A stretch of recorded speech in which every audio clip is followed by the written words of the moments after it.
Le damos las gracias a Dios por permitir una vez más el que su palabra pueda ser compartida. Vamos a orar. Padre, gracias te damos por tu amor y tu misericordia, ambos manifiestos en nuestra vida de cada día.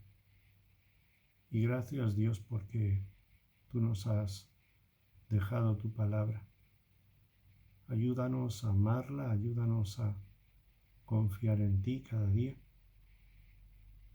y aplicar todo lo que tú nos dices, todo lo que tú nos enseñas en nuestro vivir de cada día, sabiendo que hay bendición en la obediencia. A ti nos encomendamos con fe en este momento. Abre Dios cada corazón, cada mente, cada entendimiento, para que tu palabra no solamente fluya con poder, sino que sea aceptada y recibida con fe, humildad y amor por cada persona que la escuche. Te damos gracias y te lo pedimos en el nombre de Jesús. Amén. Le damos gracias a Dios porque su palabra nunca vuelve vacía, sino que cumple con el propósito para el cual Dios la envía y hace lo que Él quiere. Estamos hablando de un Dios soberano que tiene el control y el poder sobre todas las cosas. Y ese es el Dios en quien los cristianos confiamos. Vamos a abrir nuestra Biblia en el libro de Nahum, en el capítulo 1. Nahum, capítulo 1, vamos al versículo 7 y dice así la palabra del Señor.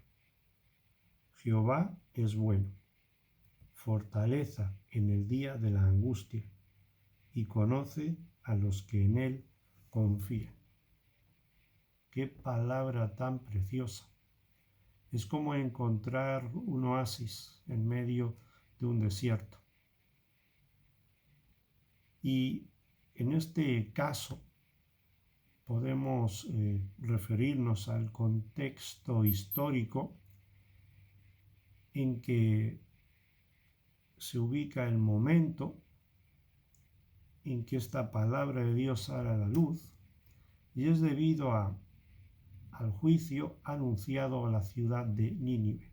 Hubo un tiempo en que dicha ciudad, Nínive, capital de Asiria en aquel entonces, había aquella nación recibido la palabra de Jonás. Ellos se habían convertido, se habían vuelto a Dios a consecuencia de haber creído a la predicación de Jonás, habían cambiado su camino, se habían vuelto a Dios, se habían arrepentido de todos sus malos actos y pensamientos, pero ahora vemos cómo pasados más de 100 años, esta nación de Nínive había vuelto a ser lo que era.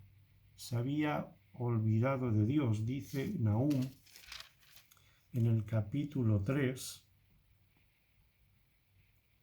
versículo 1, ay de ti, ciudad sanguinaria, toda llena de mentira y de rapiña, sin apartarte del pillaje. Se había vuelto otra vez atrás. Qué lástima que habiendo elegido el camino correcto, se había vuelto una vez más atrás. Era una ciudad sanguinaria, una ciudad que vivía a base de la deshonestidad, la mentira. Ellos además practicaban la hechicería. Todo aquello que Dios aborrece, todo aquello que Dios abomina, esta ciudad lo estaba llevando a cabo. Por eso Dios levanta al profeta Nahum y como profeta transmite al pueblo de Nínive el mensaje de Dios.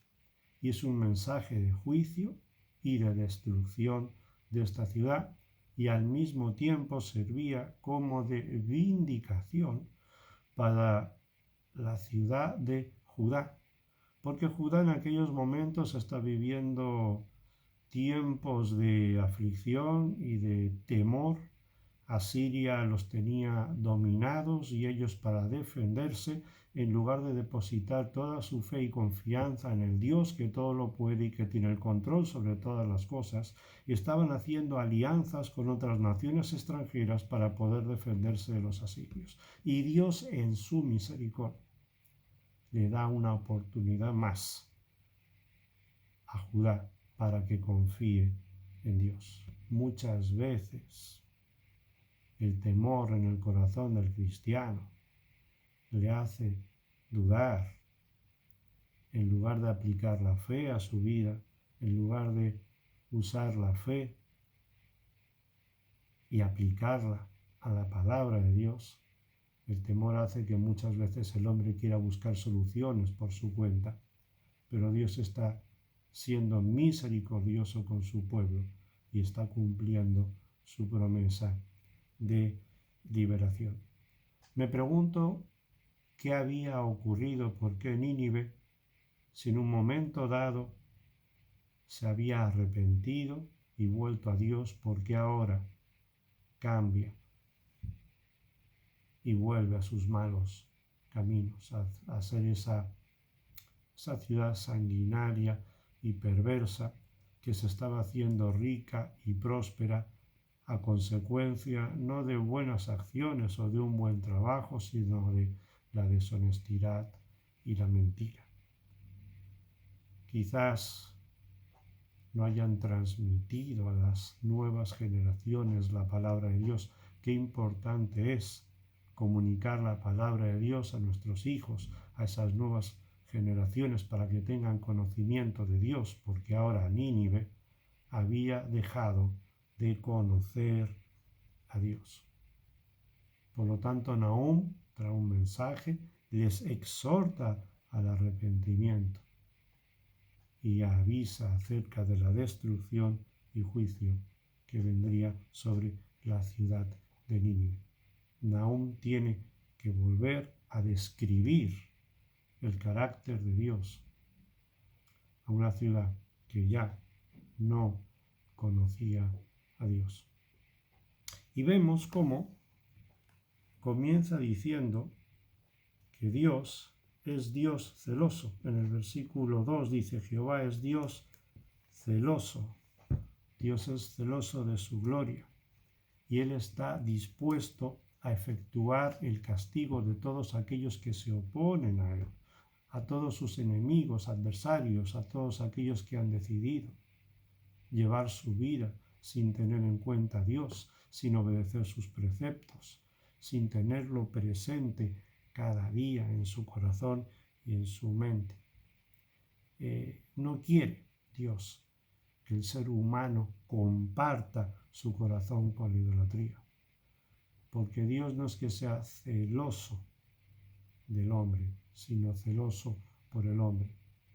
Él ama a su creación y no quiere que el ser humano comparta su corazón con la idolatría en ninguna de sus formas. Dios quiere todo nuestro corazón para Él. Él se dio a sí mismo por nosotros, se dio enteramente, totalmente, y Él quiere que tengamos todo nuestro corazón dispuesto a entregárselo a Él.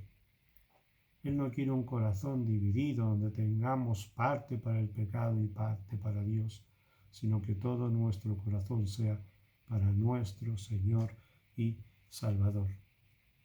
Y además Él sabe que nuestra vida moral va a depender siempre, va a ser proporcional a nuestra fidelidad a Él. Cuanto más fe nosotros depositamos en la palabra de Dios, más obedientes vamos a ser a lo que Él nos manda. Y esto va a repercutir en que nosotros podamos llevar una vida dentro de los principios y valores morales. La Biblia nos habla mucho acerca de la moral. No vamos a encontrar ningún otro libro que nos hable tanto de la moral como la palabra de Dios. Dios, dice aquí, es celoso. Pero también nos habla y nos dice en esta descripción que Nahum sigue haciendo de Dios, que Él es vengador. Es decir, Dios castiga, Dios retribuye a sus adversarios. Es decir, les da lo que se merecen. Él guarda, sigue diciendo, el enojo para sus enemigos. Él guarda la ira, la indignación, el furor para sus enemigos. Y todo ello es parte de la exigencia de su propia justicia, porque Dios es justo. Y parte de su justicia consiste en no pasar por alto el pecado, sino en castigarlo, en darle a cada uno lo que se merece. Por eso la persona que se arrepiente de sus pecados y que se vuelve a Dios, Dios en su misericordia, en lugar de castigarlo, lo que le hace es que le otorga el perdón, le abre los brazos y le invita a que reciba vida eterna. Pero hay quienes rechazan esta invitación del Señor al arrepentimiento para hacer uso de su misericordia y rechazan la misericordia de Dios.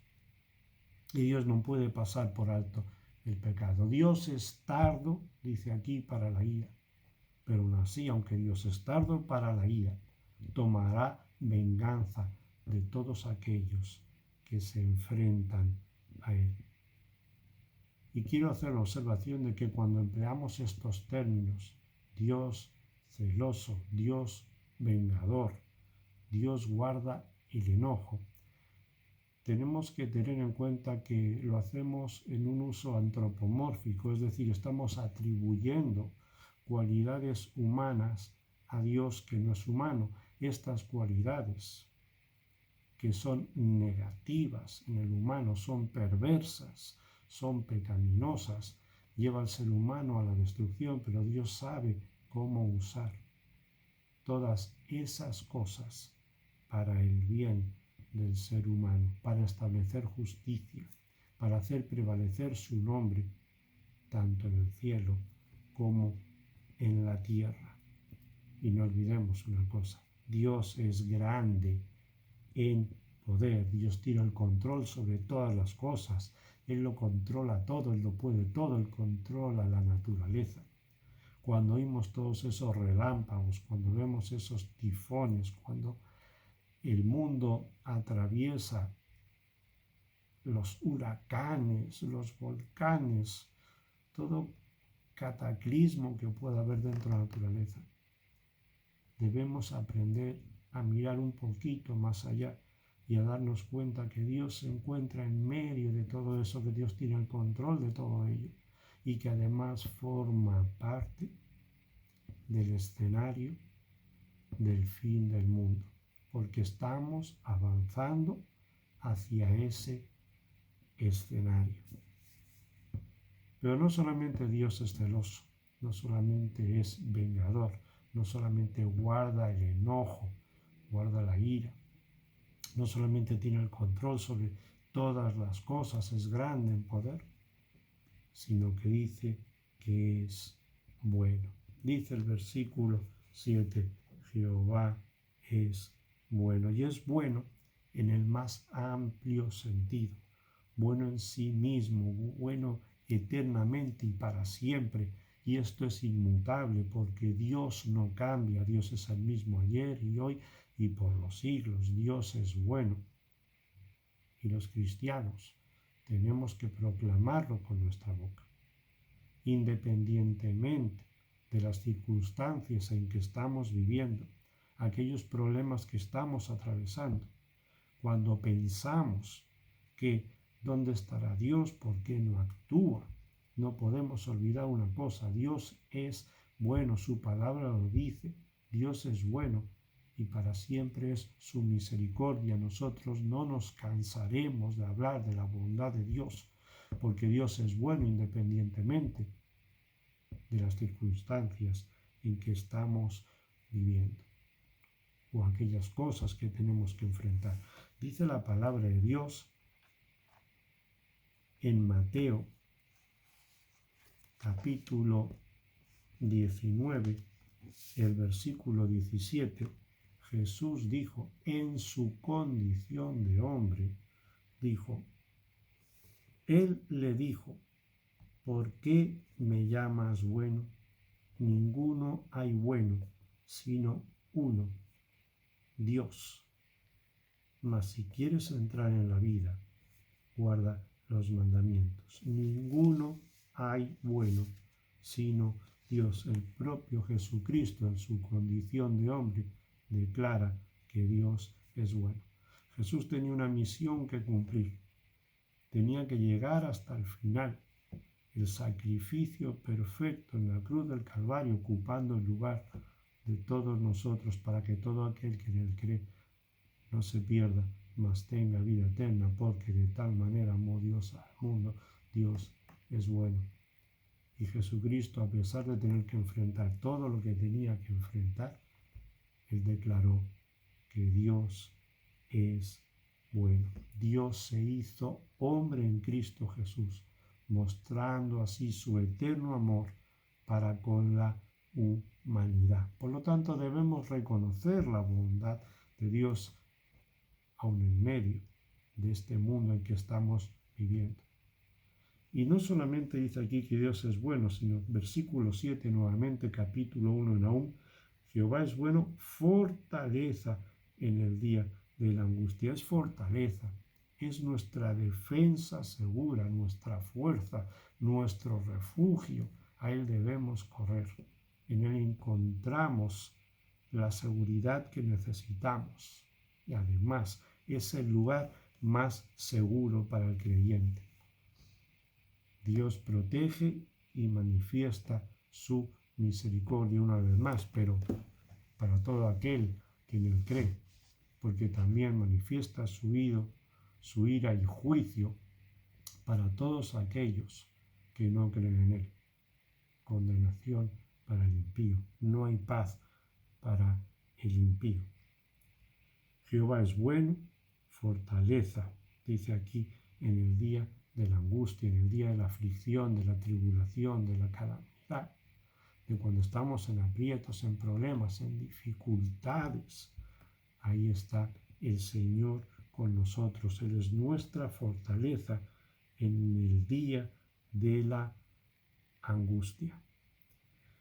Y dice el versículo 3 de aquí del capítulo 1 de Nahum: Jehová es tardo para la ira y grande en poder.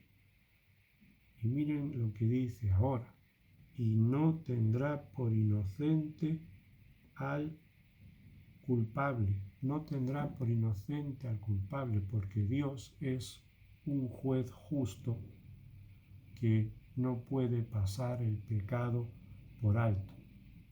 No lo deja pasar. No es debido a que Él tenga un sentido equivocado de la misericordia o bondad. No, sino que el pecado es castigado por Dios, así como cuando la persona se arrepiente de su pecado, recibe las bondades de Dios. Aquí Nahum nos está hablando del juicio que viene contra mí. Es una profecía de juicio, porque Asiria había despreciado la ciudad de Israel. Asiria había despreciado al Dios de Israel. Pero Dios tiene el control sobre todas las cosas, sobre todas las personas. Dios tiene el control sobre todas las naciones. Pero el ser humano se llena de temor y olvida que Dios es el que tiene el control sobre todo y prevalece sobre todo. Aquel pueblo de Dios, aquella ciudad de Judá, el temor les había invadido y, como dije antes, había estado realizando alianzas con naciones paganas para poder enfrentarse a Asiria. Había dejado de confiar, de tener la suficiente confianza en Dios. Y esto nos pasa hoy en día, que el ser humano ha dejado de temer a Dios y sin embargo teme al hombre. Miren lo que dice la palabra, volviendo a Mateo, en el capítulo 10. Mateo capítulo 10, dice el versículo 28, y no temáis a los que matan el cuerpo, mas el alma no pueden matar.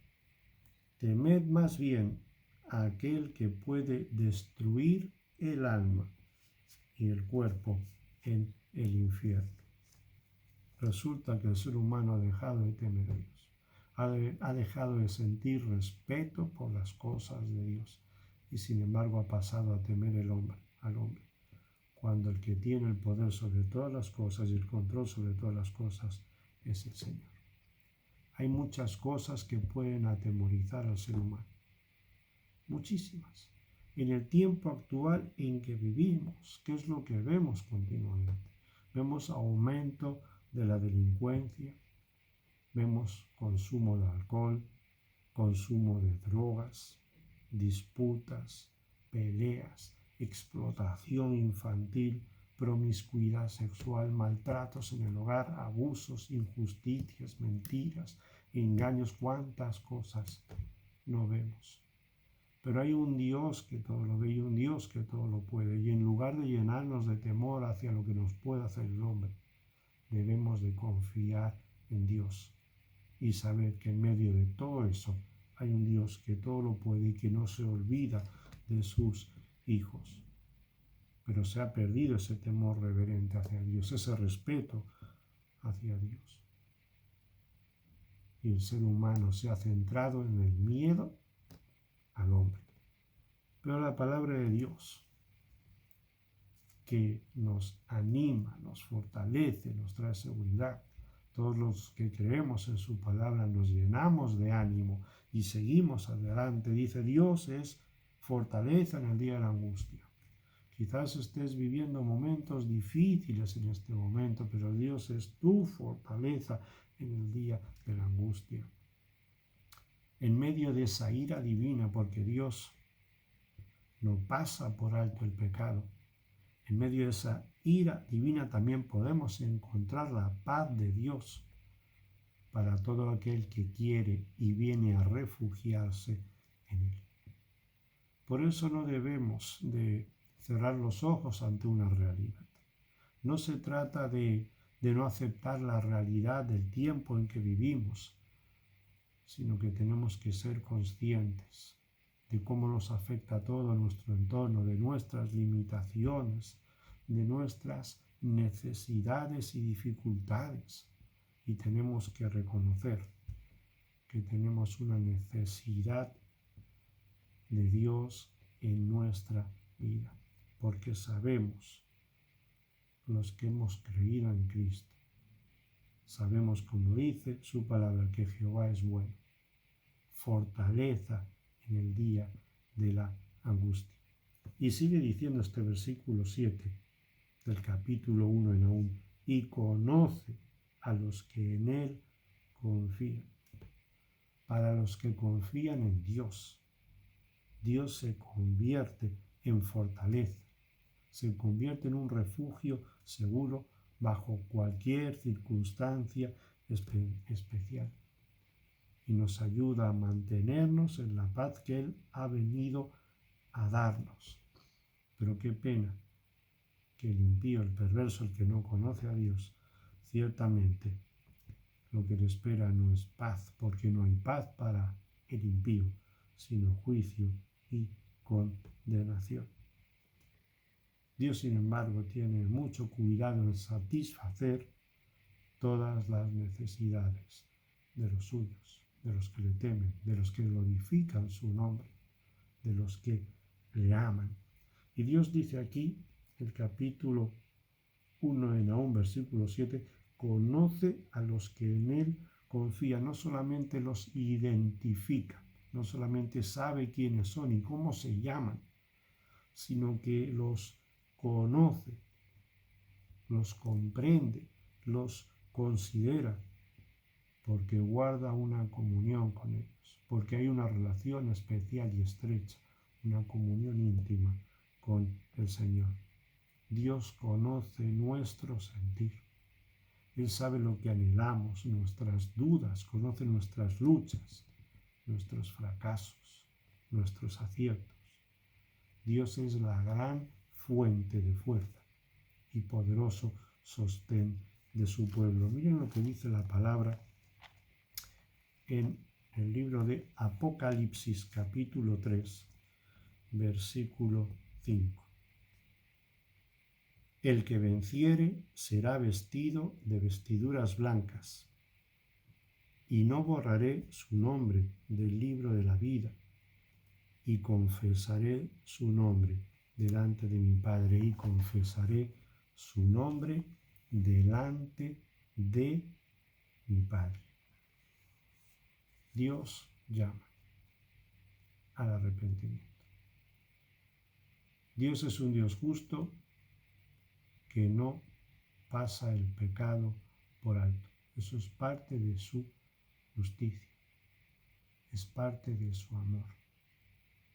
Siempre ha enviado personas para que pasen ese mensaje de advertencia, esa exhortación al arrepentimiento, y aquellos que en Él hemos creído, para que confiemos totalmente, absolutamente y plenamente en Él.